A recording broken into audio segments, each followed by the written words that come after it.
Super കൺമണി സീരിയലിലെ latest പ്രഭവവിശേഷങ്ങളിലേക്ക് എല്ലാവർക്കും സ്വാഗതം. അങ്ങനെ ശ്രീദേവി കൺമണി ഡിസൈൻ വരച്ച് കംപ്ലീറ്റ് ആക്കിയ കാര്യവും ഇന്ന് ഡിസൈൻ ശങ്കർ മോഹന് കൈമാറും എന്ന കാര്യമൊക്കെ അറിഞ്ഞതിന് ശേഷം അക്കാര്യം മാനസയെ അറിയിച്ചു കൊടുക്കുകയാണ്.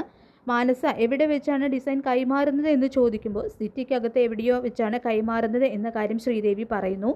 ശ്രീദേവിയുടെ ഉടായിപ്പോക അറിഞ്ഞ മഹിയാണെങ്കിൽ മറ്റ് സ്റ്റാഫുകളുമായിട്ട് സംസാരിക്കുന്നതിനിടയിൽ ഈ കൈവച്ച് ഒന്ന് തന്നാലുണ്ടല്ലോ എന്നും കൺമണിക്കെതിരായി എന്തെങ്കിലും ഒരു കാര്യം നീയും നിന്റെ മേടവും കൂടി ചെയ്താൽ എന്നൊക്കെ പറഞ്ഞുകൊണ്ട് ശ്രീദേവിയെ വിരട്ടുന്നുണ്ട്.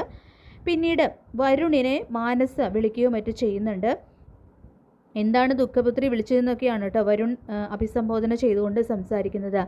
പിന്നീട് മാനസ വരുണിനെയും ആ സിയേനെയും കണ്ടിട്ട് കൺമണി കാരണം തിരിച്ചടി നേരിട്ടവരാണ് നമ്മൾ 3 പേരും, അവളെ തോൽപ്പിക്കാൻ നമ്മൾ 3 പേരും ഒറ്റക്കെട്ടായി നിൽക്കണമെന്നും പറയുന്നുണ്ട്.